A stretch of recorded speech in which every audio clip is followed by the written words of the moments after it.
Well, hello, everybody. All right, let's try this again. All right. So, I know it's Monday. It's President's Day. Happy President's Day, Joe. But all day today, I was getting the cold shoulder from my students. Nobody wanted to engage. I went out of my way to talk loud, to talk to students, try to get them involved. So, again, we'll try again. How you doing? All right. All right. Happy President's Day. All of you are presidents in my mind. I am Joe Thompson, for now, president of the Larry Dierker SABR chapter, the Houston Larry Dierker SABR chapter. I hope all of you had a great Valentine weekend. I had a great weekend on Sunday. I'll talk about this more in a little bit. Mike McCroskey and I went out to Bayou Bend, and we promoted SABR out there. They were having like a family day. Anybody ever been out to Bayou Bend? Yeah. I'm a Hog's house. I'm a hog. That's the actual thing first. Okay, Joe, what are you? I'm a Hog's house. Huh? You cross the bridge over the bayou? Yes, I crossed the bridge over the bayou. But that is it. That if you've never been there, I highly recommend you go over there. And if you've never been there, you will have a reason to go there. April 19th. Write it down on your mental calendar right now. Okay? If things work out. So again, I'm Joe. We have some special guests and new members this month. Thomas Bell from Baltimore, Maryland. Thomas, are you doing? I don't know. The funny thing about Zoom right now, if you don't turn your camera on, we can't really see you. So I guess it's a way to hide. I think there's a setting on there somewhere. I'm trying to figure it out. I figured it out, but I don't know. People can hide. It's all right. Thomas Bell from Baltimore, Maryland. Kyle Compton from College Station. And Brady Benedicts from Pearland also has a Texas A&M email address. So we have 2 new Aggies this month. That'll make Chris happy. I can't have enough. Yes, never have enough. So welcome to all of you. If this is your first time coming to a meeting, somebody brought you, or it's the first time you've been here in a while, please introduce yourself again, or have the guest who brought you introduce you. That being said, Carl, do you have a special guest? Yeah, this is my friend Craig Duval. He's a guest. Craig, tell us a little bit about. Big Astro fan. Owned my own business in Fort Bend County for 35 years. Just met Carl and told me a little bit about it. And I was like, hey, I'm a baseball hack. Let's see what you guys are all about. We're trying to have a little fun here. That's it. You look like you're kind of in shape. We have a vintage baseball team. Player. I used to be in shape. Yeah, you know what? If I can play, my bad legs, the knees, and back, anybody can push. Just kind of keep that in mind. So, welcome. Thank you. All right. Kobe, I know you're a member, but you haven't been here in a while. Kobe is back. You know, he always seems to be working, right? Stuff like that. Welcome back to the fold here. Appreciate it. All right. Anybody else? No? That's it.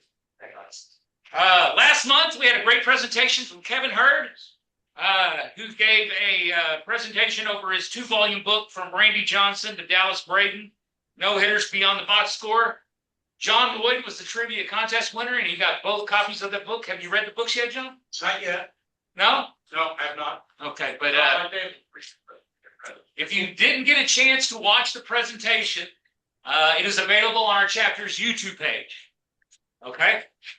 So Kevin lives in Fort Worth, so he joined us via Zoom. So Kevin, if you're listening again, thanks a lot for a great presentation. If you've missed any of our chapter meetings or even some of our chapter events, if you haven't had a chance to go to the chapter YouTube page, I highly recommend you do. Tell your friends to just go check it out, stuff like that. This is a big recruiting time of the year for SABR. Yeah, you know, young people now, everybody, we love YouTube. Everybody loves YouTube. So just to spend a few minutes going through our meetings and our chapter events. I have our SABR Day event up there on YouTube. I have other stuff that we've also done. So anything else I recorded, you can watch the previous recording. Going all the way back to COVID. Okay, that's when we started with YouTube. All right. Next month, special announcement. We will be meeting on March the 23rd. Monday, March the 23rd. Not Monday, March the 16th, because I will be in Greece. Okay? Leading a learning abroad. I'm not going on vacation. I'm actually working, even though I'm going to Greece. It's like a vacation. So I'll be going to Greece again. So our meeting will be Monday, March the 23rd. Our special guest, we have two very special guests. Chapter member Mike Vance will talk about his recent baseball trip to Puerto Rico. Okay? But the other guest will be, we're going to welcome this guy back. He talked to us about 2 years ago. But I think it's very interesting to have this guy come back and talk to us, because what's going on the farm, the Astros farm right now, should interest quite a few of you. So Jimmy Price of Astros Future will be here in the building, hopefully, to talk to us about the Astros minor league system. He knows it, I think, better than anybody, except for maybe unless you work for the Astros. But he writes about it. He has his own. He does a lot of stuff on AstrosFuture.com. He does stuff on X, social media, all over the place. And if you want to know about the Astros minor league system, follow Jim, okay, and go to AstrosFuture.com. All right. Talking points. I would just like to say, as Houstonians, Astros fans, I would like to welcome, first of all, Joey Loperfid. Welcome back to the Houston Astros. Right? Joey, welcome back. Also, we have another Biggio, right? Welcome, Cavan. Maybe you get your career turned around. And what do y'all think of the Kevin Biggio signing? Were y'all surprised with the Biggio signing? Yep. Isn't he an infielder? What happens if he doesn't make the team out of spring training? Does he get free agent again, or are they going to send him back to Go to Sugar Land. Contract. What's that? It's a minor league contract. Yeah. that's just I think he goes to the minors. well, he's yeah. I think he's understand just a that, body. but I think he may have some kind of clause that I don't make your team. I'll become a free agent like some. I don't know. It's a great question. Does anybody know if Kevin doesn't make the team out of spring training? Did he have something special? Where was he last year? With the Royals? Royals? He was on the It was about 5 teams last year. Okay. Blue Jays one of them? Because I know he spent the last one. on Dodgers. So he got a ring. Yeah. Okay. What do y'all think about the Astros offseason? Quiet. Quiet? Quiet. Even with the Japanese pitcher in mind? What's that? They don't talk to me. Was MI the largest off-season move? Oh, yeah. Big time? I think we should all become Tigers fans now. They have all our pitchers. Yeah, should we? Yes, should we all become And our Tigers fans because of Fromber and Justin and right? That's The colors are close enough. Don't change that much. and AJ. And and AJ yeah, all the Astros are moving to Detroit apparently. What's up? Where's Bregman? Sorry. What's that? Where's Bregman? Bregman is a Cub, and we know where Kyle is, right? We know where Tucker is. Tucker kind of kicked off this whole latest round of Dodger hate, which I am a fan of, Dodgers fans. All right, especially all of you who want to live like you were the champs of 2017, you weren't cheated. Y'all were anyway. That's neither here nor there. Just, I'm sorry, Dodgers fans will just never let it go. That's okay. All right. But Tucker's signing what, $60 million a year? Crazy. Do you think Kyle Tucker's signing is the official doomsday for baseball next year? Yeah. Do you think we're gonna? That's gonna be his signing. Is gonna be we're gonna have a strike no matter what. No baseball. But it's used for straw. Yeah. Go ahead, Tony. What? To raise the baseball against the strong. English means I think we move not pretty on. Careers, all position. Right. I just think it's funny now that a lot of players are coming out and saying, you know what, I like what the Dodgers are doing. I mean, why do you think the players are saying that? Are they just protecting themselves because they want to make all that money, or is this do they have marching orders to say they like what the Dodgers are doing?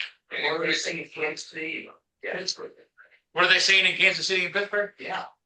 Okay. I think all the players are kind of gathering around. I think it's going to be it might be baseball Armageddon. I don't know. It might be a 94 situation. Or worse. Or worse. So if you're a baseball fan, enjoy 2026 or start watching college or something. College baseball. But I'm not sure we're going to have a 27th season, but that's all right. We'll see how it goes. First of all, we had a very busy January. So very quickly, I'd like to share, I made a little presentation about some of the things the chapter did in January. So very quickly, if you don't mind, it'll just be a minute. And I promise the transitions it's a really good PowerPoint, Chris J. Okay, so Give me a second, let me get. there's a couple of things here I want to point out that the chapter did. And thank you to all of you for making this the greatest chapter in SABR, for being very involved. So if you did not get a chance to go, here is our booth at FanFed. We sold $200 worth of books. Wow. So trust me, that's really good for the chapter.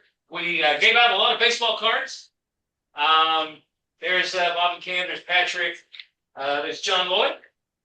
There is this dude, I don't know, and my wife and my daughter and Tamara, our wife. Okay?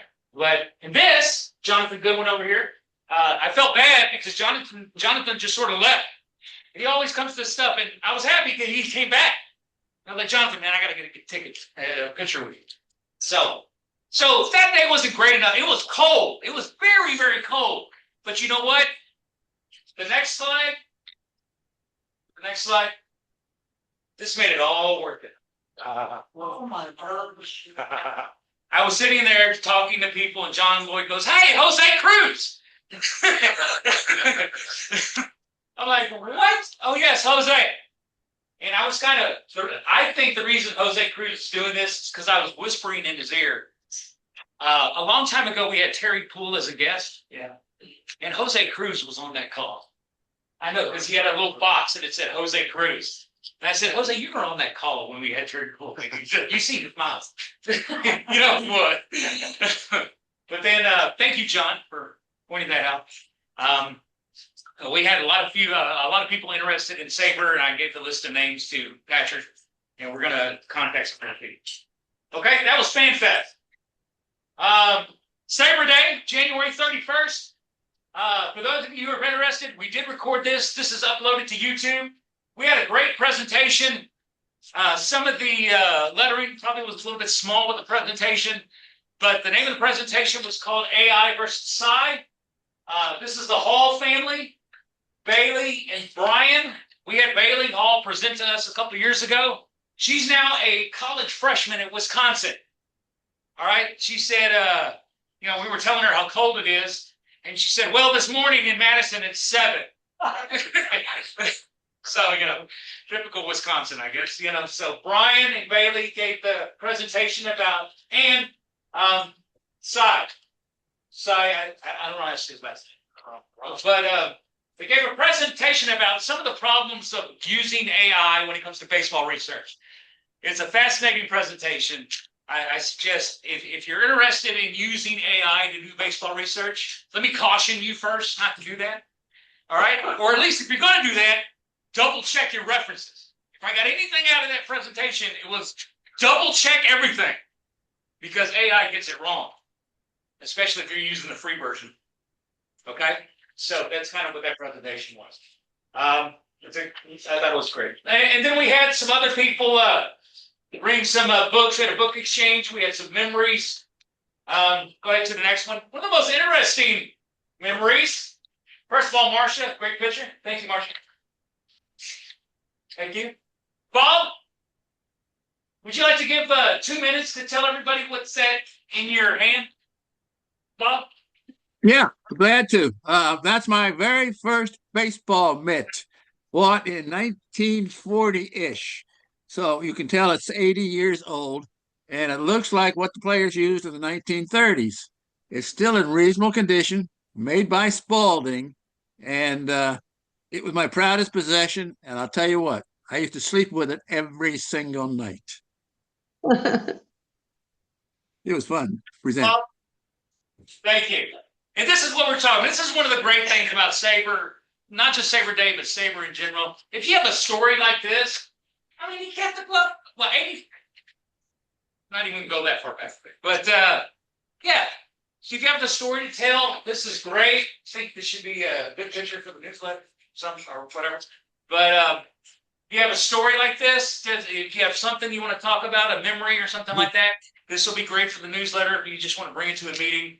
But this is the kind of stuff we do at the SABR Day, okay, January 31st. Now warming up. Go to the next picture. Yeah, we had some other great presentations. I wore my MI jersey, the one that's written in kanji, from the Astros. But okay, so finally, this is the thing. Mike and I were here yesterday at Bayou Bend. That is Ima Hogg's. That's the front of Ima Hogg's house in Bayou Bend. The back, if you've never seen it, Tony, you'll admit it's a beautiful house. Oh, A beautiful place. So down. you want to tell everybody probably who Ima Hogg really was, real quick in about 30 seconds? Jim Hogg. Governor of Texas. Daughter. Daughter? Okay. Daughter of Jim Hogg, governor of So Texas. she was well there. And he elected it. Real classic inventory of the early American furniture. Populated throughout the house. The grounds are wonderful. Yeah. Well maintained. And it's hard to see baseball players there, but it's a nice, attractive family there. And they can't all be Goyans. Can't all be what? Goyans. Okay. Okay. People who just kind of look at, spend a lot of time to find out. But quickly, parking gets real tight sometimes, and the crossing of the bridge is like the river Kwai. So it's it makes it long up in time. It's a pretty nice place. And I'm glad you mentioned you don't think baseball can be played there. Because in the backyard, there's kind of a little area. We can't actually play a game, but Mike and I think maybe we can have a little exhibition, a little get together, a little practice. Because Tony mentioned Family Day, and that's what this was. This was a family day. There was a lot of kids. Quite a few of them wanted baseball cards. Some people came by. We sold 2 books. They were very interested in SABR. One person in particular who just started, a younger guy, just started walking up, just speaking SABR language, war and everything. I'm like, hey, you need to be with us right here. So, so April 19th, write it down. That's a Sunday. We're probably going to have, we're trying to work out, we have a little exhibition event. That's the next Family Day, where everybody can go out there for free. And we're going to try to do a little something there with the Houston Babies and the Barker Red Sox. Maybe a little exhibition for kids or something. What's that? I know, but the yard is not that big, but it's probably big enough for a little small exhibition. So we're going to do that April the 19th on a Sunday. Okay, we'll have more info about that. So if you've never been out there, this is a great chance for you to go out there. Yes, it's a Sunday, but I think it'll be worth it. Do they draw a crowd to their family days? Yeah, we talked to Joey Biggio, who kind of runs it, and he said there were 500 people out there. Oh, So this again, it's Family Day. so they saw our table. Yeah, we were. The house is right. You see where this is where we're sitting. That's our view of the house. Oh, Okay. So, and again, that's the front. In the back is where Mike and I we talked with Joey a couple months ago we talked about SABR, we talked about the Houston Babies, and they reported it for the kids for the Ronald McDonald House. Okay, so we talked a little bit. They made a video. They uploaded the video so the kids could watch it, learn about baseball in the 1860s and the 19th century. And What time? no, yet. Maybe 1 o'clock, something like that, just for a couple hours. We literally just, Mike and I were talking to Joey yesterday, and we were like, yeah, let's write us down for Sunday, April 19th. So probably 1 o'clock. Okay. Okay, so that's kind of what it's been a busy January. All right, for the chapter. One other thing I'd like to talk about, if you do not know, registration for SABR 54 is available. All right, it's going to Cleveland, Ohio. I registered yesterday. I got the early registration discount. I bought the Cleveland Baseball History Bus Tour. I bought the lower level tickets for Guardians versus the D-backs, and a shirt and a lapel pin. So about $400, but you know what it's all right? 300 of that, 325 to 300 of that is registration. So if you want a great history of Cleveland baseball, it's I get it on there right now. Sign up for it. And then the game. Anybody ever been to the ballpark in Cleveland? Oh yeah. Yeah, I've never been, so I'm really looking forward to it. And Joe, you'll get to see League Park when you're in Cleveland.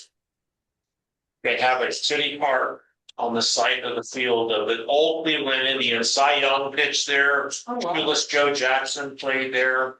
Well, they got Babe Ruth hit the second most home runs in that ballpark. Well, see, here we go. We get a little history right here. You'll love it. And what are the dates for the convention? July 29th through August 2nd. Yeah, July 29th through August 2nd at the Hilton downtown Cleveland. Okay, which is on the north side. North side, close to the football stadium. Very close to the football stadium. The Browns aren't playing, but it's also walking distance of the Hall of Fame, the Rock and Roll Hall of Fame. So if you're in less than a block away or a block and a half away or something like that. Pretty close. Yeah. And then the baseball stadiums. All right. So if you haven't done that, just go ahead and log in now. All right. A couple other things I wanted to talk about, but first, I want Hurd and Patrick. But first, Hurd. Believe it or not, March 25th is opening day. Okay? March 25th is opening day, so we are having our annual Astros win contest. So start thinking about how many wins you think the Astros are going to have, and email your prediction. Plus, we have a couple other tiebreakers before opening day to Hurd. Yes, John. I think opening day 26 For the Astros. Thursday. For the Astros. 3:10 p.m. Yeah. So your deadline for getting your entries into maybe 3:10. Right. And another point is on that Monday where we're having our next SABR meeting, March 23rd, the Astros are playing the Space Cowboys back in Park. Okay. All right. So, yeah. So you want to talk a little bit about? Sure. All right. So anyway, we've done this for maybe the fourth year coming up. And basically, I kind of just said it, but the deadline for giving your prediction for Astro wins will be Thursday, March 26th at 3:10 p.m. If you're late, better have a really good excuse. I would recommend waiting till like a day before you start submitting, just so you know a little bit more about what the Astros team is going to look like. What we've done in the past is have a couple of tiebreakers, and I think we're going to do 3 tiebreakers this year. And it's not necessarily because we think it'll go to the 3rd tiebreaker, but it's just, to me, it's a very interesting prediction. The first tiebreaker is going to be how many wins Hunter Brown will get. The second tiebreaker will be how many wins Imai will get. New Astros Japanese pitcher. And the third tiebreaker was my idea. Framber Valdez's parents for the Tigers. Just to kind of see what people think is gonna happen this year. It'll probably be more interesting to see the prediction than the final result. Any questions? And we'll get out my email address if you don't have it already. Could you repeat number, The tiebreakers? yeah, number 2 and 3? Yeah, number 2 is Imai, or Imai. Imai, the Japanese pitcher for the Astros. Yeah, how many wins he'll get? That's the second tiebreaker. And the third tiebreaker is Framber Valdez's wins from 2026. Framber Valdez is what? Wins. Wins for the Tigers. Who cares? Trying to find the That's his answer. Okay. Mark's answer. That was Joe's question, please. Okay. All right, thank you. All right. Thank you, Hurd. Thank you. Come on, Patrick. But going back to John's point, John, I kind of know why you said that. We usually don't have meetings on the nights Astros are playing, at home. But that's regular season.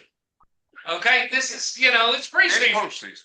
The regular and postseason. I know they're playing the Space Cowboys. They're playing them both Monday and Tuesday. That's right. Okay, so you know what? It's the preseason. I mean, come on. You could be here. All right. We got some great presentations on March 23rd. Okay, so next we have our annual fantasy baseball league. And are you the commissioner? Yes. Patrick? Yeah. The commissioner of the fantasy baseball league, Patrick, is right here. So for I think it's 4th year in a row, we're running the fantasy baseball league. We're going to do it through ESPN. Sorry, it's through the ESPN app. It is just for fun, so no cost associated with it.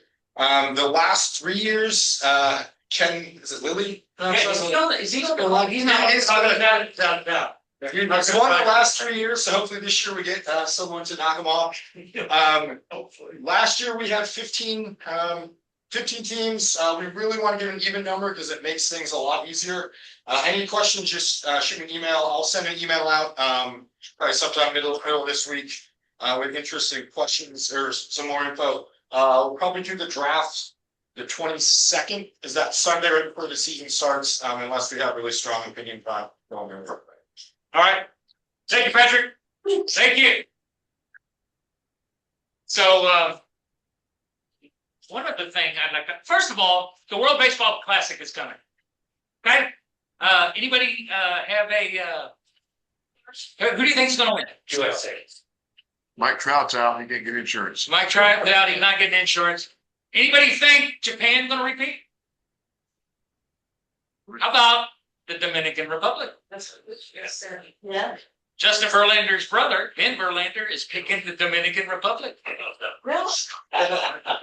Scott, you have an opinion about who you think is going to win the World Baseball I Classic? just said Italy, but I was kidding. Italy. Scott goes for Italy. Why not Great Britain? Why not Great Britain? Right? Okay. Why not? Anybody going to the games at Dyken Park? Which one are you going to? I'm going to the Italy. The Italy game? Italy USA. Italy, USA? Okay. I have tickets for all of them. We bought one.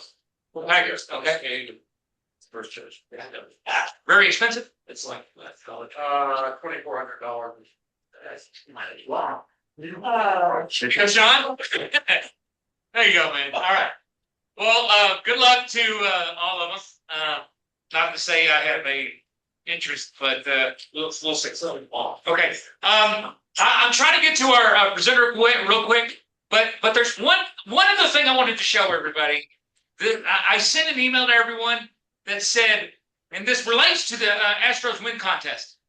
This guy called Larry Biggio has this to say about the Astros for the upcoming year. Real quick, I'm not going to show you a video of him. He wrote an article, and this is what he said, basically. I thought it's very interesting. And a lot of people are pointing to this article. And he says, Hold on a second. Let me share with the others. It's pretty long. and the title of his article is this: Astros start the rebuild. Finally. This guy saying the primary objective of the Astros front office in 2026 should be Addressing every team's weakness and gearing up for a postseason run. Run with the above average team they have and hope for the best without making massive free agent signings. Strategically shed high return players to maximize young player capital and rapidly revitalize their farm system. This guy thinks that the Astros should really get into rebuild mode already, including getting rid of one Jordan Alfred. So, what do we think? This guy's predicting the Astros won't even be 500. So, what do y'all think about Larry GM? Who is he? Some random guy. The people are pointing to him. This is the most extreme I could find, Gloria, just for you. So, what do you think of this guy? I read that, but I'm like, what gives him the authority?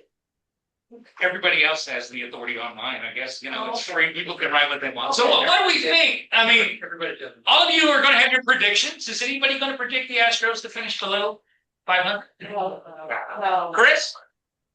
Okay. This is his opinion. Go down a little bit, I think. He says, buckle up, Astros fans.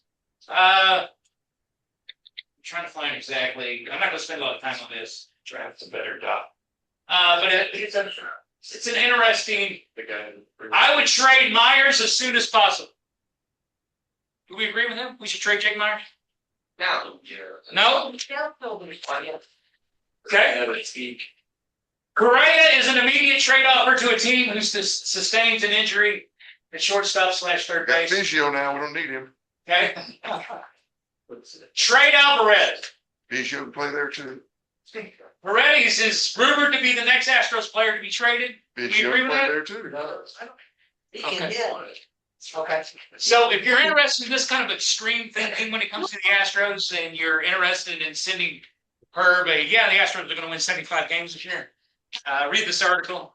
That might convince you. I don't think it's going to happen. I hope not. But it's a little interesting little.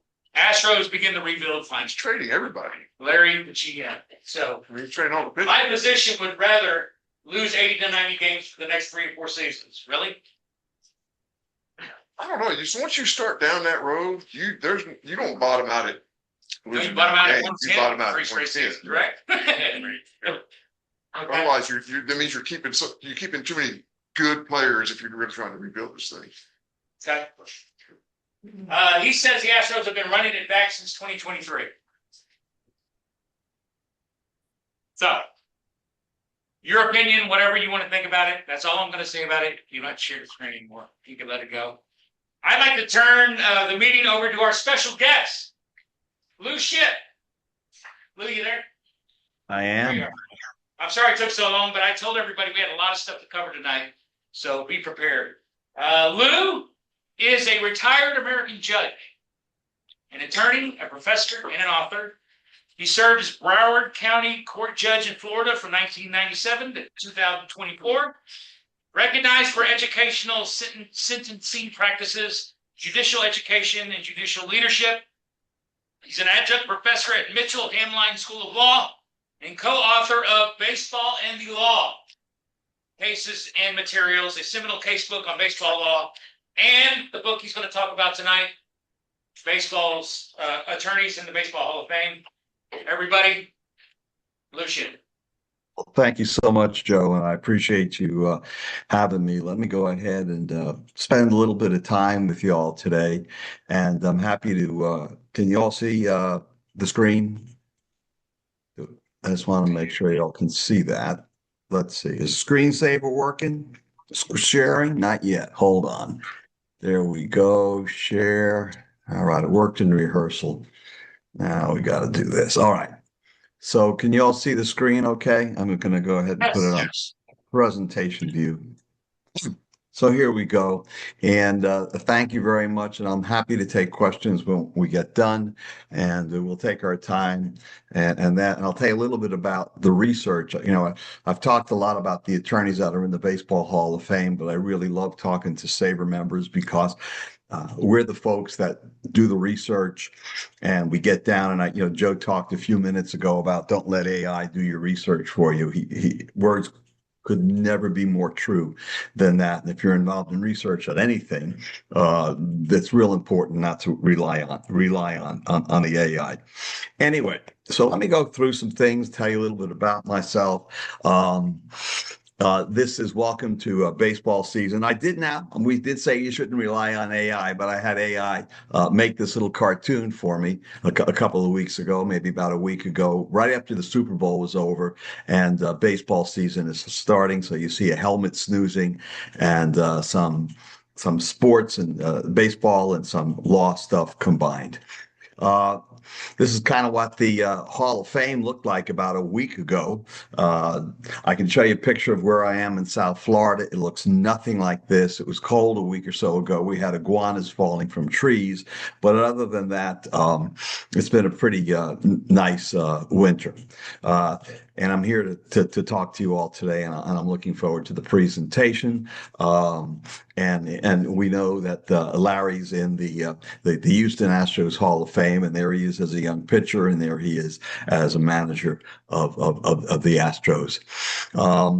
A little bit about why research matters. On the left, that's me throwing out the first pitch at a Marlins game. That was last June for my 70th birthday.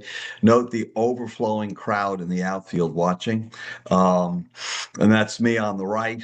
When the book came to the house, I got an early copy of it. I've been a South Florida SABR member for a long time. In 2017, Bob Jarvis and I, who were co-editors of this book, but Bob Jarvis and I were honored to receive the SABR Research Award for our book, Attorneys in the Baseball, for Baseball and the Law Cases and Materials. This was the original book that we wrote together. It's used still to this day in law schools. It's used as a research guide. I've been an adjunct professor at the Mitchell-Hamlin School of Law, which is where I went to law school, the successor school of Hamlin, for about 20 years. And as Joe mentioned to you a little while ago, after 28 years, I retired as a trial judge at the end of 2024. So why does research matter? And I think it's important as SABR members to understand why it matters. Harry Truman said the only thing new in a world is the history that you don't know. And recently, towards the end of last year, Ken Burns was on CBS Sunday Morning. And what he said, words could not be more true. He said that doing good history means that it may not turn out like you know it did. And I think that as baseball fans and as baseball researchers, we find that out very often, that today's news is tomorrow's history and how will it be viewed. And so if you're interested in following Bob and I, Professor Jarvis and I, we are on two social pages. One is X under @Baseball and Law, and the other on Blue Sky Baseball and Law bsky.social. Pretty much parallel pages every day. Post usually by Eastern time, usually about 8 o'clock in the morning, 7 o'clock in the morning Eastern time, and once in a while we'll post another post. And the posts are generally baseball, law-related type things or events that revolve around social issues in baseball. Attorneys in the Hall of Fame, if you're interested in the book, I know that you guys are giving out a copy tonight to your trivia winner, but if you're not lucky enough to be the trivia winner, you can get the book from McFarlandBooks.com. There's a 20% discount code if you use the phrase SAVE26. That's good till the end of March. Or you can get the book on Amazon. They are always running specials. And if you like Kindle books, they're on Amazon for $28 or so, and you'll get it instantly. So what we did in this book was we have 10 authors looking at the 11 careers of the attorneys that are in the Baseball Hall of Fame. Bob Jarvis and I wrote the first chapter on Kennesaw Mountain Landis, and then each of us wrote an individual chapter. What makes this book different than anything you may have seen before? First of all, it's written by law professors, and that includes myself because, as I said, I've been an adjunct law professor for almost 20 years. And so we have law professors and law librarians who are excellent researchers and have a love of the game. And and what we talk about in the book, yes, we mention their stats and what they did, but we talk about the intersection of baseball and law and how those two contributed in so many ways to this person's livelihood and their career, either as a ball player, as a manager, or as an executive. So that's what the book kind of talks about. I'm real proud of this book because although it's only about 250 pages, the 11 chapters have 1,300 footnotes. And for those of you who really like to dig deep, you can go to all of our citations. You can, the Kindle edition, you can click on it and get it instantly. You can cut and paste it. And if you have the regular book, and you can see the research that we did, which I think is really important. So you can know what we're talking about. So who are the members of the Hall of Fame that are attorneys? There are 3 players, there are 2 managers, there are 3 executives, there are 3 commissioners. 8 of the 11 were born before 1900 and 3 were born after 1900, with the last being Tony La Russa, born in 1944. And Tony La Russa is the only living attorney that's a member of the Baseball Hall of Fame. But we're going to talk about 2 members because I can't talk about all 11. If I did all 11, then you wouldn't go out and buy the book. But if I did all the 11, you'd all be asleep soon because there's so much to learn. But we're going to talk about 2 of your chapter chose 2 of the members to talk about. And so the first we're going to talk about Ambrose Yugi Jennings, born in 1869, died in 1928, admitted to the Baseball Hall of Fame in 1945. Pictured on the top left is Professor Savannah Nolan. She is an instructor and a faculty service librarian at the University of Georgia. She got her BA from the University of Southern California. She's got her library degree from Catholic University, and she got her law degree from the University of Georgia. And even though I'm a Gator, we welcome Savannah, Professor Nolan, for her excellent work. And you'll see in 21 pages, she has 124 footnotes. So I want to talk a little bit about him this is the highlight page, and we're going to dig down a little bit about him. So Cornell University is where he went to school, and that's a picture of Cornell the way it looks today. He never graduated from Cornell, and we'll talk about that later on. He was an all-star shortstop, mainly for the Baltimore Orioles. He practiced law extensively, and he practiced law during the time that he was also a manager. We'll talk about that a little bit. And then he was admitted to practice in 2 states, Pennsylvania and Maryland. So what I'd like to do is I'm going to tell you about some facts that you probably never knew about him, and some of you may not have even heard of him up until now, but I'm hoping that you'll learn something and you'll have some questions when we're done. So some background information, and that's his Hall of Fame plaque. One of the interesting things, if you read the famous case of Flood versus Kuhn, Justice Harry Blackmun gave a list famously of 88 notable baseball players, leaving out players like Mel Ott in it. And so he's writing this opinion on Flood versus Kuhn, and then he breaks out into, let me tell you about 88 great ball players, and he names Jennings as one of the 88 players. He's inducted into the Baseball Hall of Fame for his work as a shortstop. But as you will learn, he may have even been inducted because of his work as a manager. But he's elected because of his baseball playing abilities. He played for the Orioles. He played for the Brooklyn Superbas. He piloted the Tigers to 3 consecutive American League pennants, and then he coached at times. He managed the Giants, and we'll go through that a little bit. But that's some of his non-legal background. It's important to talk about when we talk history, what makes the person, because everybody comes from different backgrounds. Some folks come from more affluent backgrounds. Some folks come from impoverished backgrounds. And he was a gentleman that really came from an impoverished background because his mom and dad were born and they were Irish immigrants, and they left Ireland during the Great Potato Famine. it's not known when they met or when they married, but it's believed that they arrived in Pittston from Ireland in 1849, and it's not known how many children the couple had. Some sources they report as at 12. The principal biographer, Jack Smiles, describes him as their ninth child, but as research has shown what Professor Nolan was able to show was that he's actually the eighth child born, because she went back and she based this upon the 1860 and the 1880 federal census, and they had 10 children and he was the eighth. Now, why don't we talk about the 1870 census? Because they're just not listed in it, and that's according to Professor Nolan. So where was he born? He was born in Pennsylvania. All right. He was born in a coal mining town 12 miles south of Scranton. His birthday is reported as April 2nd. His biographer reports it as April 2nd, 2 years later.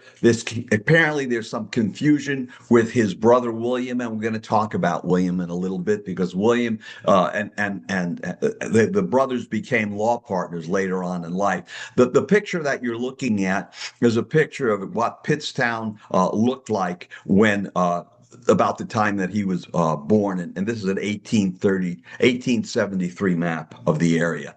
Now, this is very common about attorneys from the 1800s to early 1900s about schooling. So he never completed high school.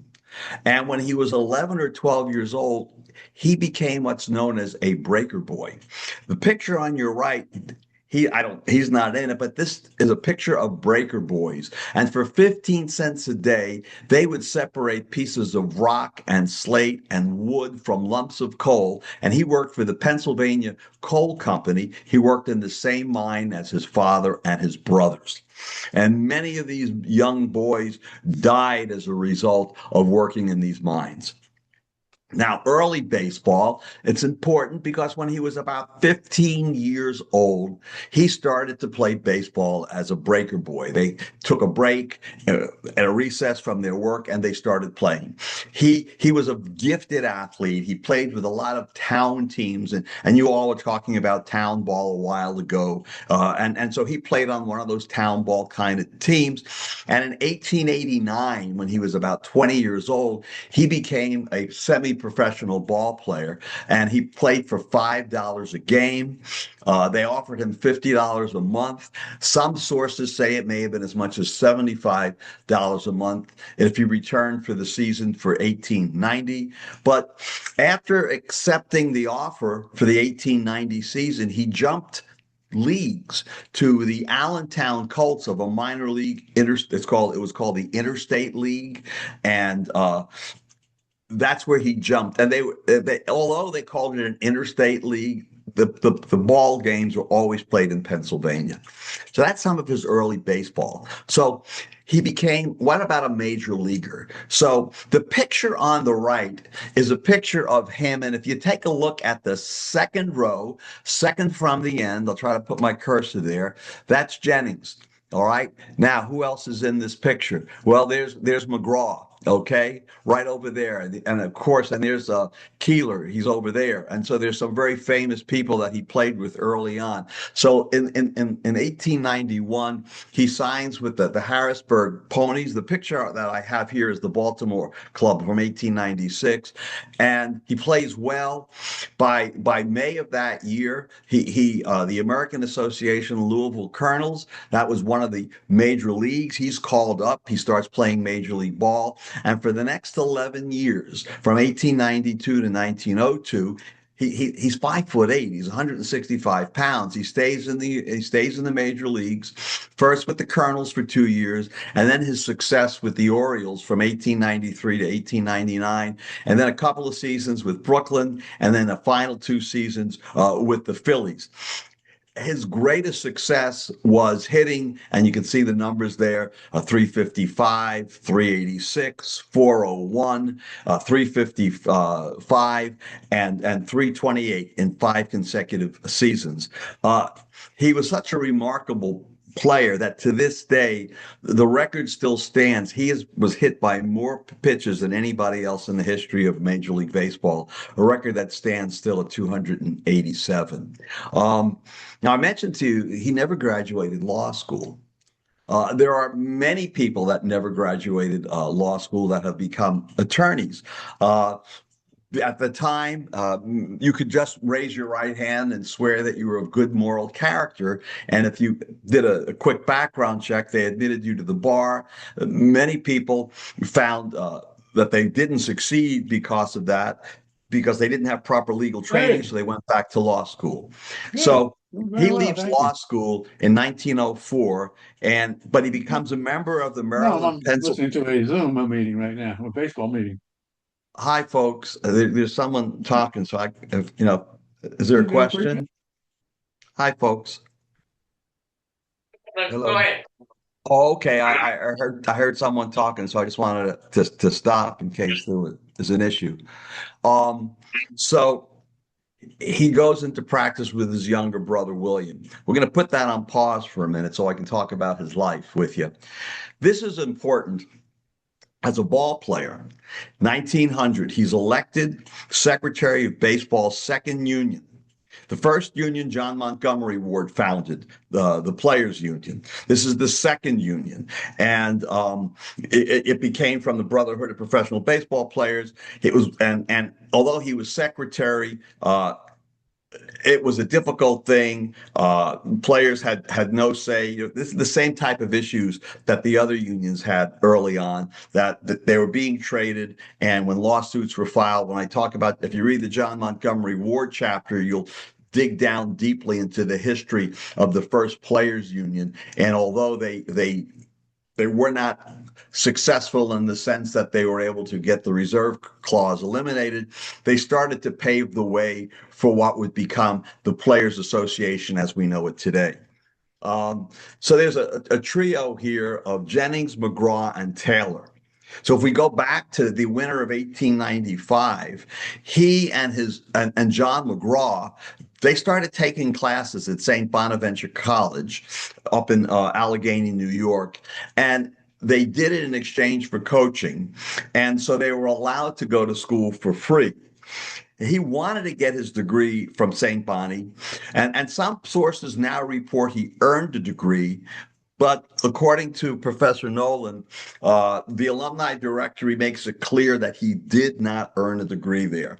So he wanted to also go to law school. And so he had a teammate that he played with, a gentleman by the name of Harry Taylor, who's on the right. And Harry Taylor becomes a pivotal person in Jennings' life.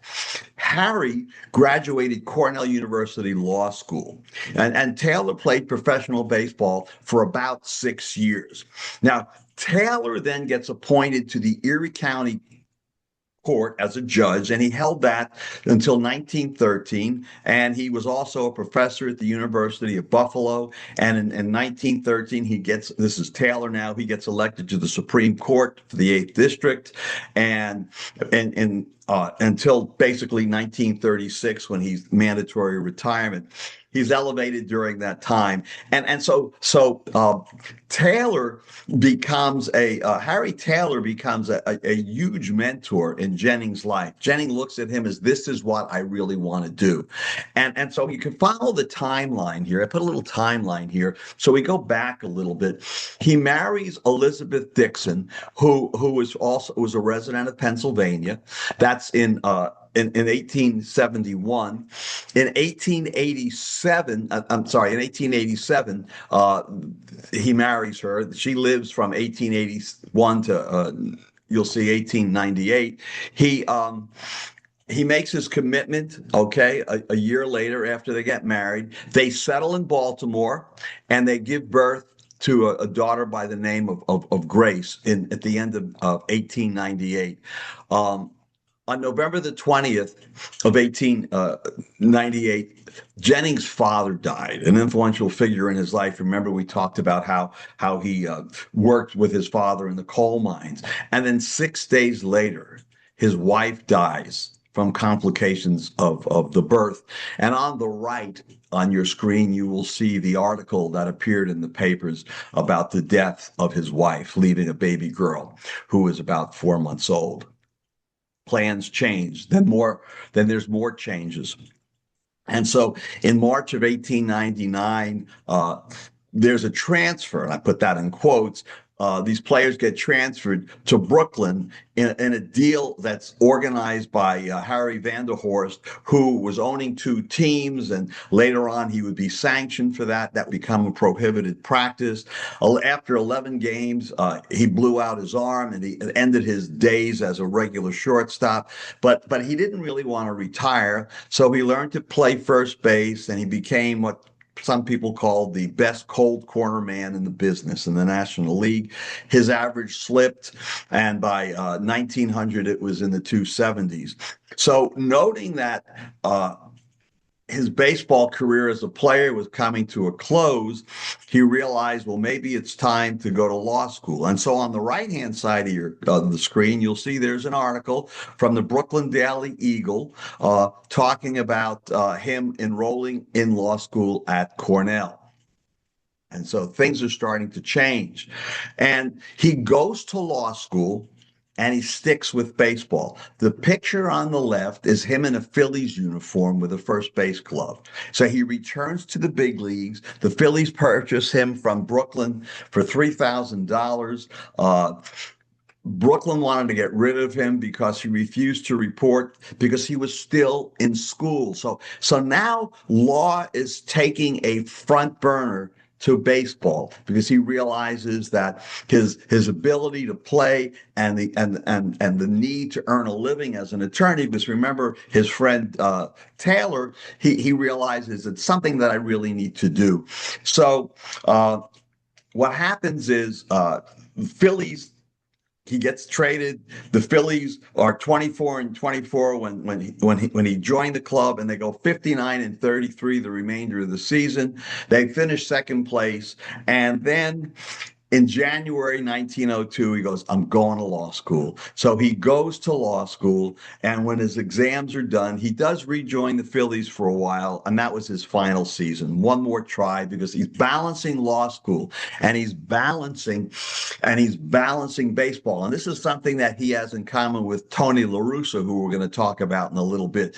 Going to law school, playing baseball. You can't do both, as you'll see.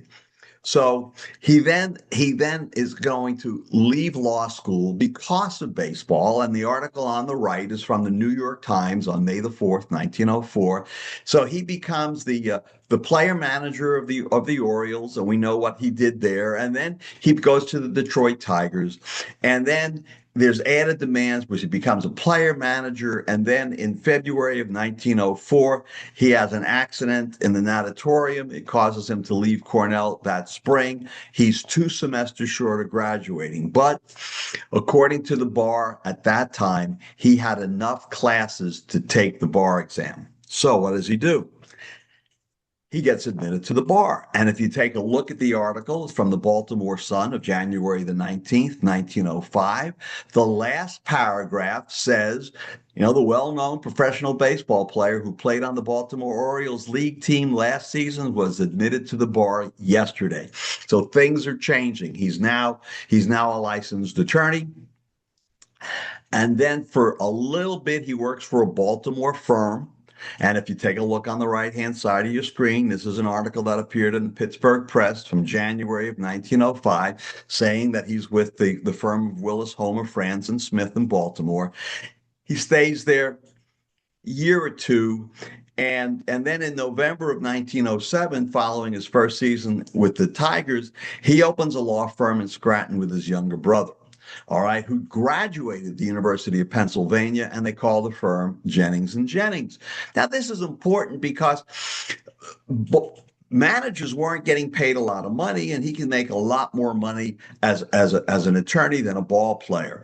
And so he worked out of state, and the Pennsylvania courts allowed him to kind of practice law there, even though he was only licensed in Maryland. But in December of 1908, he passed the Maryland bar exam and he was able to practice, the Pennsylvania bar exam, and he was able to practice there. And he practiced with his brother until his brother's death in 1922. So they practiced a long time together. So as I told you, he left law school 2 semesters early. The picture on the right is Jennings, the lawyer. That's what he looked like going to court. His practice was thriving, and he practiced in the winter months, and his brother practiced all year long. He was an excellent attorney. There's an article, this is a great story from January of 1910. Jennings at the bar makes impassioned plea in a live chicken case. A $600 rooster is killed. And Jennings, as you read in the book, it says Jennings was able to practice law only in the winters. It seems clear that he considered law his true calling. So as great as a baseball player as he was, he truly believed that law really was his calling. And this is one of the first cases. He won the case and he got a $600 verdict. Other notable cases, him and his brother handled murder cases, and this is from the Scranton Truth of April the 8th, 1910. And they secured a discharge of the defendant who was charged with a murder and attempting to steal a chicken. Here's another story with a chicken belonging to the murder victim. The jury deadlocked at 11-1 in favor of an acquittal, but that left them to have to retry the case. But by the time the case was retried, Jennings left to rejoin the Tigers, which is something very similar to what happened to Tony La Russa with a case. He had to leave to go with the White Sox. His brother retried the case with another attorney. Their argument was he couldn't be that there was jeopardy. He couldn't be retried. The judge granted the motion. And when you read the story, the judge was very upset. The fact that they won the case, he censored the lawyers for their advocacy, which is something that a judge probably wouldn't do today. As the judge said, you won it on a technicality, but they followed the law and they followed the rules and they followed the code of evidence and they won the case, and the judge was upset that they won. In January of 1911, he married his second wife, and he put down his occupation as a lawyer. Okay, he didn't say anything about baseball. They had one child. It was a daughter, and then she died when she was 7 weeks old. And there's an article from the Scranton Truth about that. Another notable case that he had, in what appears to be their second murder case, he and his brother represented 5 men who were accused of beating a 22-year-old following a bar fight. And after taking the case, Jennings was involved in a near-fatal accident, thereby ending his involvement in the case. And here's the article from the Times Tribune from November of 1911, talking about how the brothers were representing these men in the case. And so it goes. In October of 1920, after 14 seasons, he stepped down as the Tiger manager. And we got to remember, he was practicing law and being the manager at the same time. He then agreed to become the coach and an assistant manager of the Giants for the 2021 season. And then in 2025, he became the acting manager when McGraw was out ill. And under Jennings, the team finished a respectable 86-66. He held himself responsible for the team's performance, and as a result, he suffered a nervous breakdown. Now, the Brooklyn Eagle reported in December of 1926 that he blamed the owners of the Giants for his ill health, stating that they absolutely deserted me, cut me off the payroll, and to this day never directly asked me by wire or letter or word of mouth how I felt. So after he has this nervous breakdown, the Giants abandoned him, and this is the article that happened. So, and in the end, on January the 29th, he had meningitis, he fell into a coma, and he died 3 days later in his home in Scranton. He had an estate that was valued at about $87,000, which is today's equivalent of about $1.58 million. He gave the bulk of the estate to his wife. And the remainder was divided between his sister and his daughter. And on the right is the article that appeared in the Evansville Courier Press from February of 1928. And the University of Maryland in April of 1996 held a Jennings Memorial Baseball Lecture. They did it for a few years. It's no longer held today. And if you want to go visit his grave, there it is. So that's a little bit about Jennings, an attorney and member of the Hall of Fame. Joe, do you want me to take a rest for a second and answer questions or go on? You tell me. Hello, Joe, can you hear me? No. Hi. All right. So what's the verdict here? Keep going? Yeah. All right. Yeah. Keep going. Yeah, go ahead, keep going. All right, we'll keep going. Very good. And this is Tony, still going strong.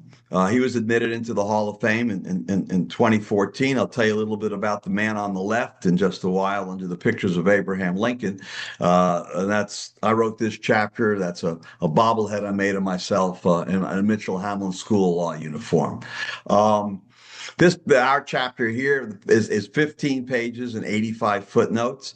I'm now an adjunct law professor. I got my BS in journalism from the University of Florida and my law degree from Hamlin University School of Law. A little bit about Tony before we start going and drilling down into his legal career. He was a bonus baby, which meant that when he was signed, he had to stay in the major leagues his very first year. He's admitted to practice. Although he never really practiced law, he was a member of a law firm in Sarasota. We'll talk about that. He was named manager of the year 4 times. He led the A's, he led the Cardinals to World Series, and he was elected to the Hall of Fame in 2014. So now I'm going to tell you some things you might not have known about him. So here we go. First of all, his name is not spelled LA space RUSSA. It's all together. So how do we know that? Well, we go back to the Tampa Daily News from December 21, 1937, and the Tampa Daily News from October 5, 1944. And we see on the marriage licenses, his parents are listed on the bottom of the page as LaRussa, and then Tony's listed as a baby, also just LaRussa. So this is when I say that, history, we think something may be true, but as researchers and SABR members, we do this research and we find like these aha little moments like, oh, I didn't know that. And so these are the types of things that you'll find in the book in the footnote section. And so I've highlighted them and I pulled the newspaper so you could see what we were talking about. His parents met while they were at a cigar factory in Ybor City.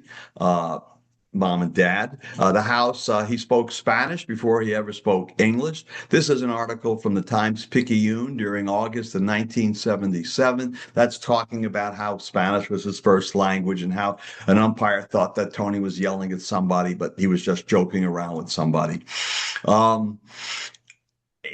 What's interesting about this chapter is that I got to interview him. In all the other chapters, all of the research by all of us, the 10 of us, we had to rely on newspapers and cases and maybe some videos that we saw of them. But I had the opportunity to actually speak with him. And he was really kind with his time, the number of times that we spoke. We had a mutual friend who connected me to him. And the first time I ever spoke with him, he was actually, I called him up. He knew I was going to call, and it was during spring training. It was early March, a couple of years ago, and he picked up the phone and I said, "Hi, Mr. LaRussa. This is Lou Schiff." And he was like, no, don't call me Mr. LaRussa. Call me Tony. And he really was so engaging, and he made me feel welcome, and he answered my questions, and we went deep into a lot of different subjects, and as you'll read in the book, there was nothing that was out of bounds. I asked him some difficult questions and he was happy to answer them, because as he said to me, look, this is my life and this is who I am, and so he was very kind with his time on several occasions where we spoke. This is when he got signed as a bonus baby. Now, his parents played a real important role in his life because his parents demanded that he get an education. So although he was signing as a bonus baby right out of high school, there was money that was put aside for his education. He wound up going to the University of South Florida, where he got a business degree, and that's in Tampa. So some of the things that Tony told me, he said, I promised my mom I'd get an education. He wanted to become a trial lawyer. He wanted to do that, but baseball was there. And when I asked him, well, what lessons did you learn in law school? He says, we'll find out in a few minutes. He went to law school kind of the same way Jennings went to law school at the end of the baseball playing career. So he goes to law school and he says, law school helped me. You can't shoot from the hip. You got value preparation. And so he starts drawing parallels to being a good trial lawyer, to being a good manager. So why law school? So unlike Jennings, who batted over 300 5 consecutive years and hit one of those years he was over 400, as you can see, Tony's lifetime statistics in the major leagues was a 199. All right, that's for his years in the major leagues. And what I've highlighted, the 1977 was his last year in professional baseball. So that's why he went to law school. We'll talk about it. He went to law school because he told a reporter, that's when I began to see the handwriting on the wall. I was getting to the end of my career. I'm not making a lot of money, and I'm stuck in AAA. He told me that he decided to take the LSAT, which is the law school admissions test. He's a good reader. He liked contract disputes. He liked to solve labor problems. He was interested in that. And he had just like Jennings, okay? He had friends that were lawyers, and he looked up to them, and it was like, I think this is something that I could do too. And so he got accepted by every law school in the state of Florida when he applied. But he went to Florida State University, which is in Tallahassee, as opposed to, say, Stetson, which was in basically his hometown. Stetson's in St. Petersburg, right next to Tampa. But he went to he went to Florida State because they allowed him to go to law school only during the winter time, so he can go to school. And at the time, Florida had the quarter system, so he can go 2 out of the 4 quarters a year, and then he can do baseball the rest of the year. Kind of like the same thing that happened when Jennings went to Cornell. He went when baseball wasn't in session. So how does law school shape him into a Hall of Famer? Well, he told me that he had to dig in to prove that he belonged. He was a little bit older than most of the students. FSU, as I told you, allowed him to take school a little bit differently, and he earned his grades, and he was towards the top of his class when he graduated in 1978. It took him 5 years to complete, which is the most that the American Bar Association will give you to complete your law degree from start to end. And unlike Jennings, who was able to take the bar exam, even though he was a few credits short, Florida, you had to complete a bar study and get a degree before you could take a bar exam. As he's in getting ready for his last season, he was sent, he was going to go play, and he did play for New Orleans. And he called it a seasoned veteran of the AAA baseball wars, is how he was described in the paper at the end of 1976. This gentleman on the right, his name is Charles Earhart. And if any of you are attorneys, Charles Earhart is the preeminent expert in the state of Florida on evidence and criminal law. And Tony was fortunate to have Professor Earhart at FSU, and they became good friends. And Professor Earhart became a mentor to Tony, and he tried to get him a job in 1977 when he was playing for New Orleans with a federal judge that Professor Earhart knew, wasn't able to do it because of time issues. And so when he was graduating a year or so later, Earhart sat him down and said, what are you going to do after you graduate? And I spoke to Professor Earhart about this, and I spoke to Tony about this, and they both told me the same story. And he said to Tony, you've got to take the bar exam. You just have to take it. No matter what you're going to do in baseball, take the bar exam. And so that was planted in his head. He knew that.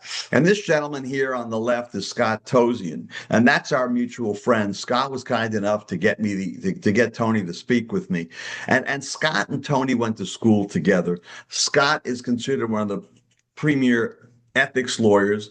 He practices in Tampa. He does ethics for attorneys that have some issues, for judges that have some issues. And he told me that while in school, he was extremely competitive.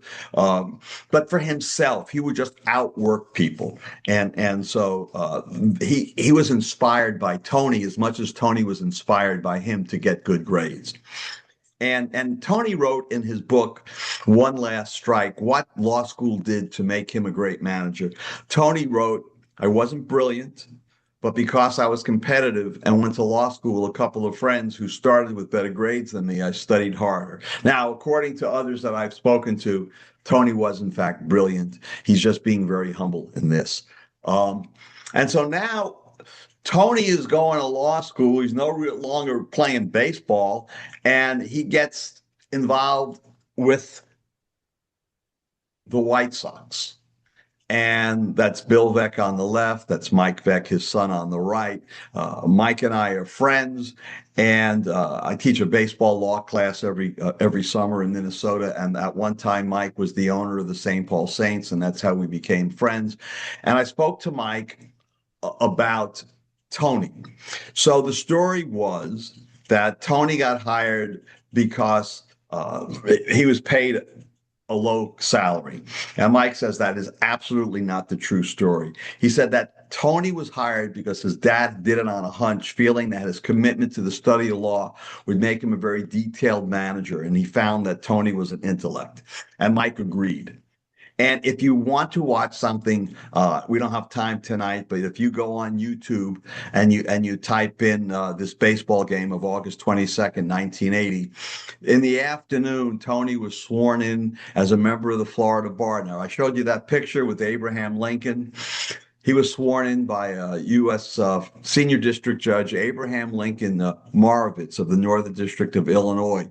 And that night, before the game, with the manager interview, Harry Carey interviews him and says, we have to congratulate Tony. He graduated from law school today. And Tony, being a humble guy, doesn't correct Harry. He just says it was an honor to be sworn in by a federal judge. It's at the beginning of the YouTube video if you want to go watch it.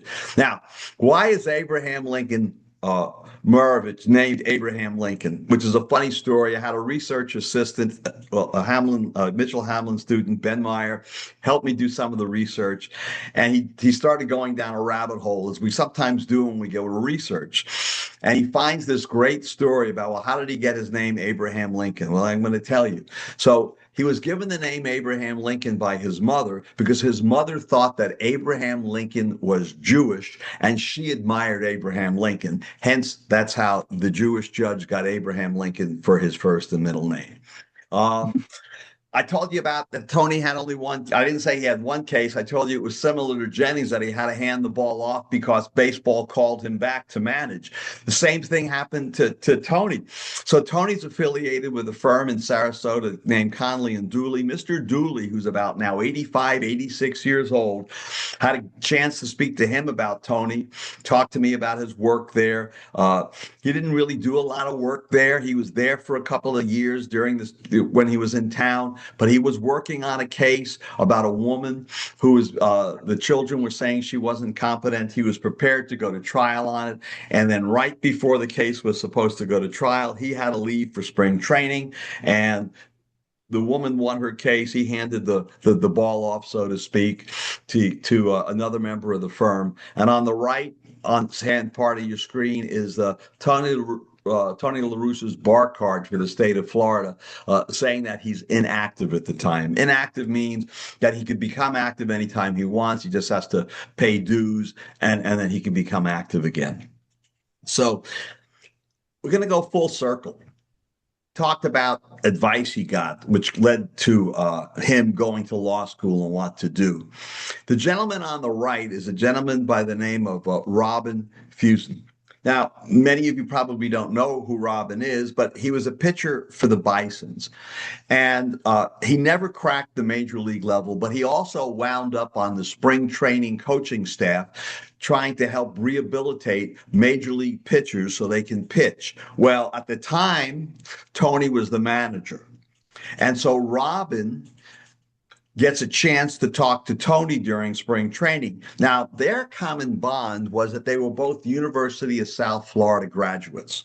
And so they had this common bond, and Robin starts to talk to him, and he you know, what am I going to do after I finish playing ball? I don't know if I'm going to stay here. I don't know if I want to coach. I don't know what I want to do. And then he said to Tony, well, tell me about law school. What do you think? You think I should go? And LaRussa gave him the same advice that basically other people gave LaRussa.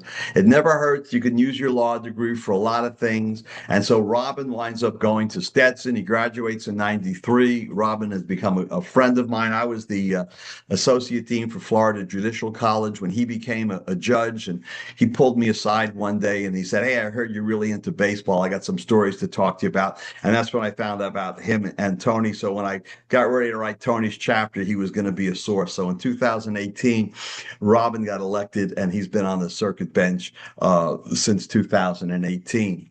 And one more thing, one of the legal contributions that Tony's had in 2009, many of us have Twitter accounts or X accounts. His account kind of got hacked in the sense that someone was claiming to be him, and it wasn't him. He wound up trying to file a lawsuit against Twitter.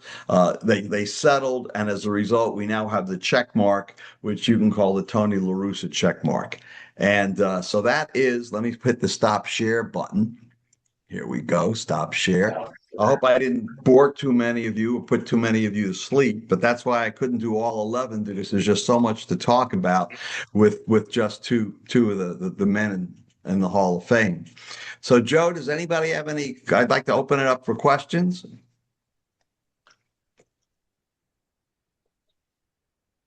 Huey Jennings died in 1928, leaving over $1 million to his wife. Did she lose it in the stock market crash? Well, he left $87,000 to her, which is the equivalent of 1.5. I don't know if she lost it in the stock market crash or not. I could ask Professor Nolan, but she doesn't mention that part in the chapter.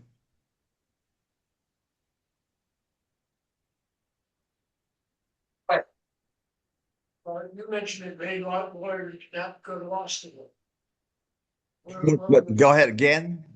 Well, you had mentioned many lawyers did not complete law school. Right. Abraham Lincoln was one of them. What's that? Abe Lincoln was one of them. Well, yeah, Abe Lincoln didn't go to law school. He studied. Yeah, he studied, and he became a lawyer that way. There are still some states you don't have to take. Wisconsin, you don't have to take a bar exam if you graduated from a school in Wisconsin. But back in the 1800s, early 1900s, it wasn't as structured as we have it today, with an accreditation of passing a bar exam and having proper credentials to become a lawyer or an attorney. Tony, go ahead. Oh, Kennesaw Mountain Landis, he tried some notable cases for the baseball commissioner, didn't he? He what? He tried some notable cases that were good. Now, he didn't go to law school at first either, and he quickly realized that he wasn't going to do anything unless he went back and got a formal legal training. We can speak hours about Kennesaw Mountain Landis. We could do that at another time, but he did try. Yeah, go ahead. Yeah, I think Tony said that Landis tried some pretty notable cases before becoming commissioner.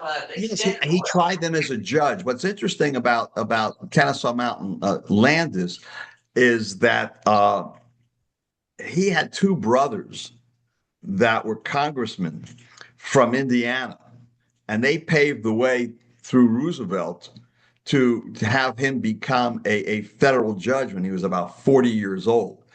He had a tremendous, when you read the chapter on Landis, you'll see that he had a tremendous amount of political connections that he may have abused, that there were things that were done that if they were done today would come under some pretty serious scrutiny regarding ethics. Thank you. Anybody else? Lou, thank you very much. Well, let me just go back. So the name of the book, as you got it here, I got to see it here. I got a screen up. But anyway, it's behind me, up behind my right shoulder, Attorneys in the Baseball Hall of Fame, a collection of biographical essays. It's a great group of law professors who helped put this all together. Bob and I edited.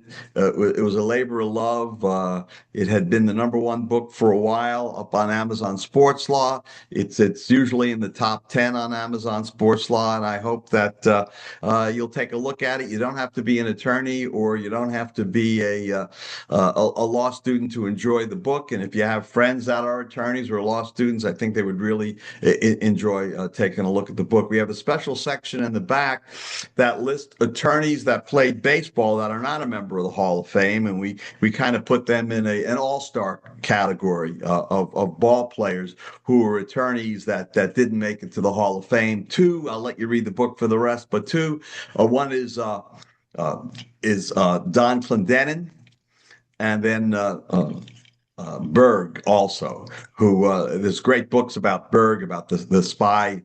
The catcher was a spy, and Clendenin played for the Pirates, and he played for the '69 Miracle Mets. So there's a bunch of lawyers that are not in the Hall of Fame, but we mention them and talk a little bit about them in the book as well. Lou, I just have to say, as a fellow academic, I appreciate all the footnotes. Thanks, Joe. And the good part about it is if you don't want to read footnotes, you don't have to. But the pictures that you all saw, those come from the footnotes a lot. So I pulled them out so you could see what goes into it. And if you want to give me a holler or something, Joe has my email address, the phone number. Actually, he can give it to you if you're interested in contacting me. If you want to talk about doing research or things like that. If you have a project you're interested in, I'm always happy to talk with you. Yeah. Exactly. As one of my former professors used to say, Professor Frank Holt from U of H, who is probably one of the world's most renowned experts on Alexander the Great. The reason he loves footnotes is that he likes to check to see if students actually did their homework or not. That's what footnotes are for. So, thank you, Lou. You all have a wonderful night. I heard you talking. I'll be at the World Baseball Classic here in Miami. Unlike a regular Marlins game where 7 people show up, it'll be standing room only. Miami is a baseball town. I know you all don't believe it because you've got a great team in Houston, but if they put a good product on the field and when they have good events, they fill that place up and you can't find yourself a ticket. So if you're going to the games in Texas for the World Baseball Classic, they're great. And come on down. If you're in Miami, give me a holler. I'll be at most of those games. Thanks, Lou. Thank you. Thank you, Joe. Take care, everybody, and have a great night. Thank you. All right, trivia contest time. John Lloyd. By the way, the winner gets Lou's book here. Turning to the Hall of Fame. Trivia time. It's all you, John. Yeah.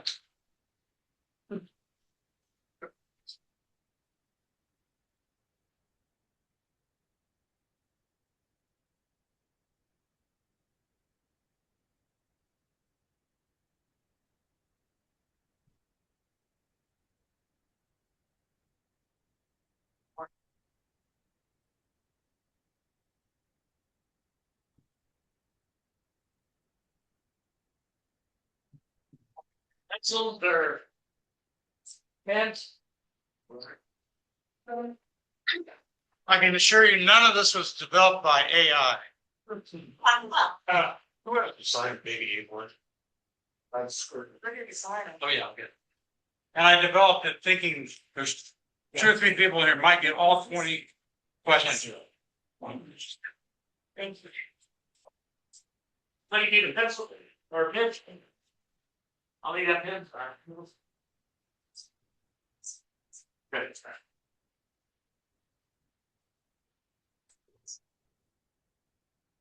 Right. Got a picture of yes. Promise I have not even looked at the. Okay, you have a hard time pulling. Hold on. All right, I got this. Okay. Everyone got one?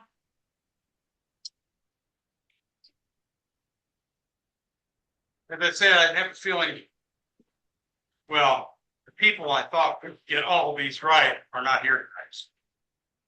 See.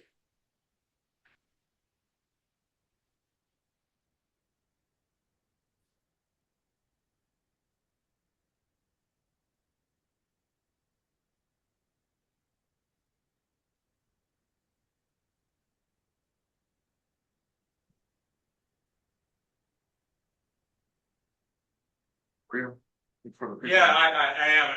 I didn't know whether people needed to kind of mull through them first. Well, the people online don't, so we have to go through this. Okay, so you want me to just read them? Yeah, just read them. Was the first black pitcher for the Red Sox and hit 7 home runs as a pitcher for the 1968 Tigers. Started 1 World Series game for the Tigers. I had to make these pretty simple answers for you. Okay, number 2, he was known as the Cat on the 57 and 58 World Series Braves. And then he hit 54 home runs for 63, 65 Red Sox. Played 1 season for the Astros. He was known as the Cat because of his fielding agility and speed. So then he turns around and becomes a home run hitter with the Red Sox.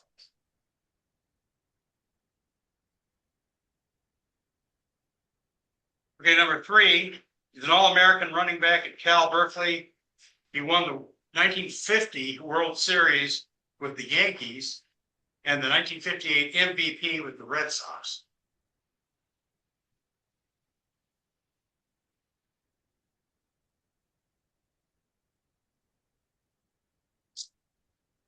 Number 4, he was known as the Flea, played for Houston for 6 seasons and managed them for 3.5 years.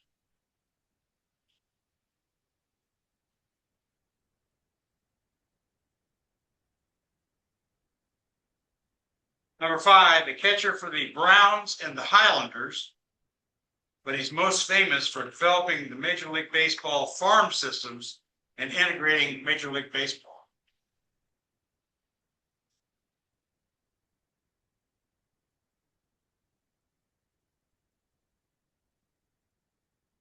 Number 6, youngest player to be drafted by Major League Baseball. Not the youngest player to play in Major League, it's the youngest to be drafted.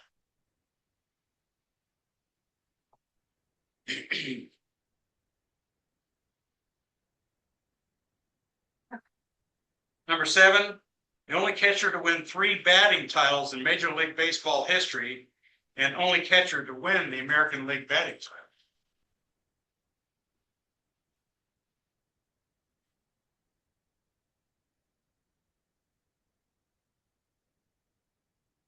Number 8, Moonlight Graham's Major League Baseball team.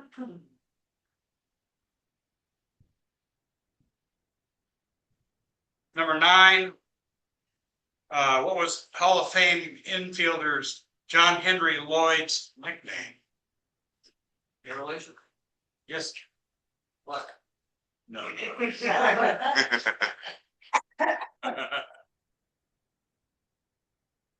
I would like for him to be replaced. Number 10, what was Jeff Blum's first Major League Baseball team?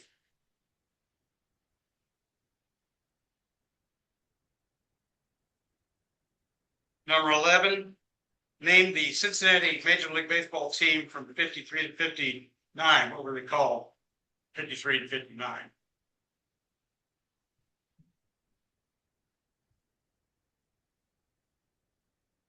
Number 12, non-Hall of Fame pitcher with 288 wins. He started his career with the Indians and retired with the Yankees.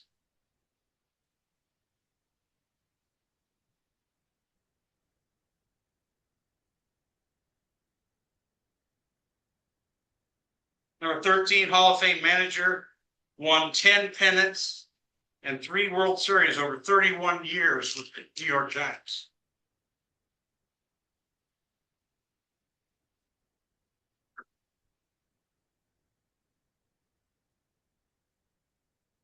Number 14, Big Papi began his Major League Baseball career with this team?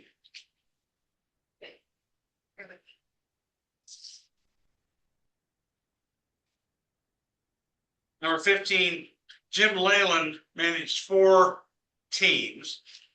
Which one did he have a record above 500, if any?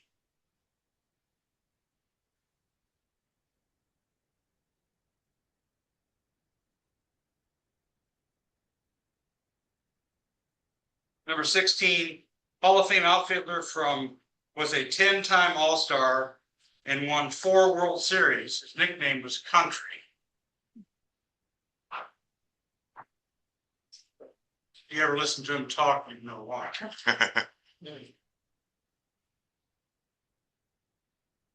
Number 17, former Major League players in the movie Major League. I'll tell you, there's 3. So that's 3 points.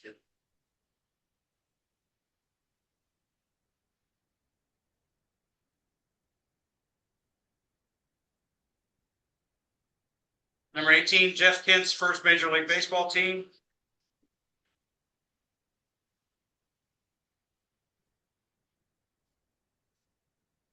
Number 19, first manager of the Texas Rangers. I imagine Mike McCroskey would have gotten every one of these right out here. Yeah.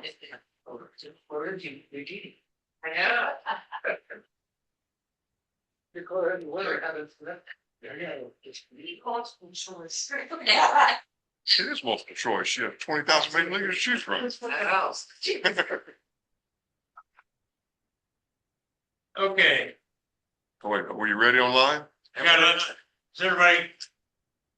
Everybody online, when I ask if everybody online ready to go? You guys ready online if you're playing? Silence is appropriate. Silence it, go. Everybody fell asleep while I was reading it. Yeah, it's okay.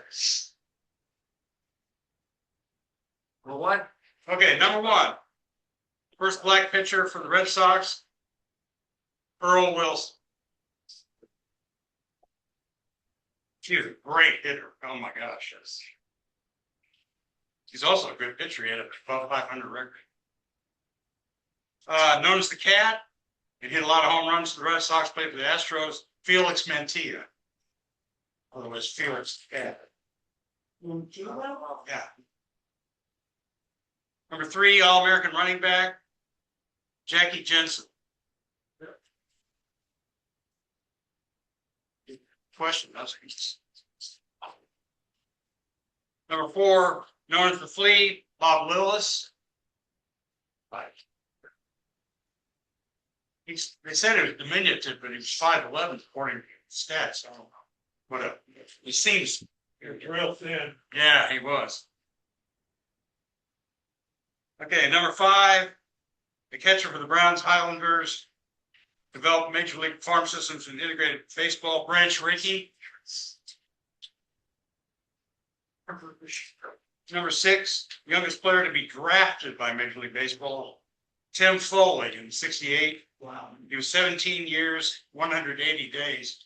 Ken Griffey's the next oldest, the next youngest, whatever.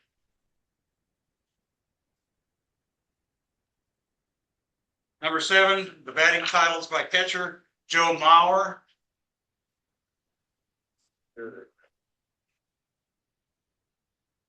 Joe who? Mauer, M-A-U-E-R. I can pass out the answers. Number 8, Moonlight Graham's team. Yo, Giant. Yep, 1905.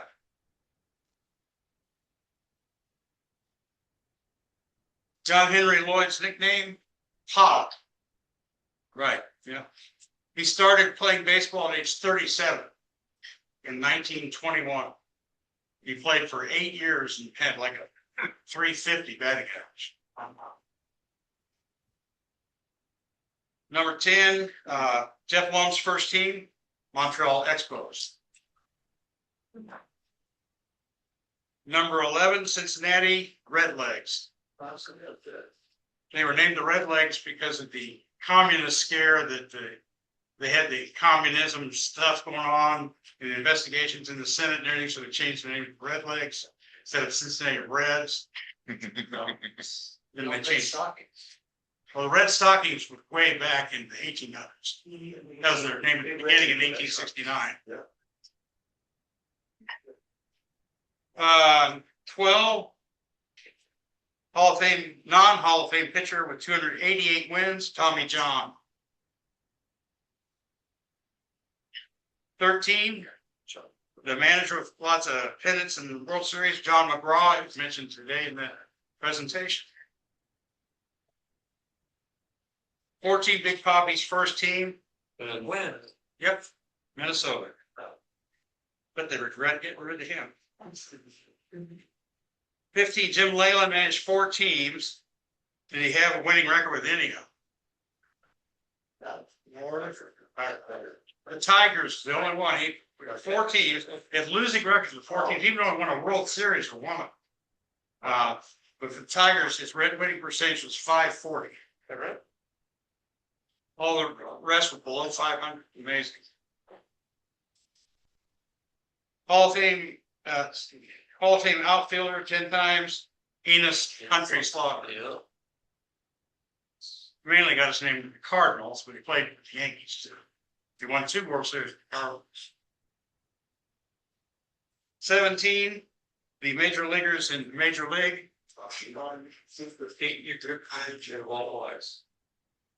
Not Walt Weiss. He was one of the hitters. It was Pete Vukovich, Bob Uecker, and Steve Yeager, the Duke Temple. I can check and see whether Walt Weiss, I can give you credit. Whenever he's talking about the paintings, you know, your white fairy paintings on the ground up, pops it up. Yeah, I remember. Yeah. Got it. I didn't know he was in it. Number 18, Jeff Kent's first team. Blue Jays. 92. The first manager of the Rangers. Ted Williams. So I can imagine McCroskey would have gotten all of these, right? Somebody in here might have too. Okay, how many had 10? Scott Patrick. Somebody. Mark's got it. Okay, so 2 have 10. Couple have 10. Patrick, Scott, Mark. Okay. Who else has 10? One there for him? Tony has 10. Okay, 11. Keep your hand higher so I can see it.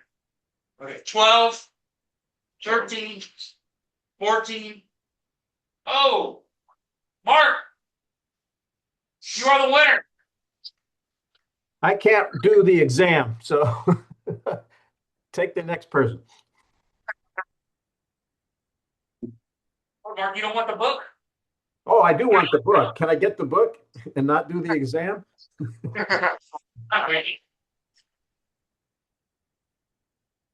Well, Mark, you normally work Monday nights, right? Normally do, yes. And I did tonight, but I got out a little early. So this will present a problem for next March or next month, right? March 23rd. Well, I could try to come up with an exam, I suppose, but I can't guarantee I'd be here to administer it. Yeah, you can send it to Chris and I, and we'll hand it out. But I need to see you to give you this book, or I could just order it for you and keep this copy. Well, you'll see me one of these days. All right, I'll email you, get your address, and send it to you via Amazon. Okay, how about that? Good stuff. Is there a topic for the trivia test that you want to cover, or do I make up the topic? Make it up. It's you, man. Make it up. It is your. You can have a mascot test. I mean, it is up to you. Make it easy. Somebody said make it easy. Famous first base coaches. Famous first base coach? Famous first base coaches. That's what Tony said. Yeah, no, I don't think so. about attorneys in the Hall of Fame. Back bullpen catchers from Guatemala.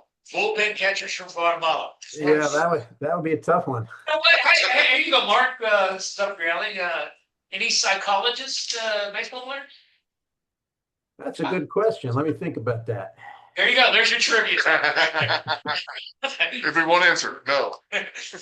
All right, You know, everybody. I don't believe so, actually. I've never heard of one. Something to think about. Moon man, please. But how about number of baseball players with a PhD? Yeah, there you go. Yeah, square up for number of major leaguers with a PhD. Maybe. All right, everybody. Thank you all for coming tonight. Remember, Monday, March 23rd. I'll try not to, that is the day after I come back from Greece. So hopefully I won't be have jet lag or whatever. And hopefully I don't fall off the Acropolis like I did 2 years ago. Remember, we have Jimmy Price of Astros Future who will be here in person, hopefully, and then Mike Vance with his baseball trip to Puerto Rico. All right, thank you all. Go Astros. Go USA.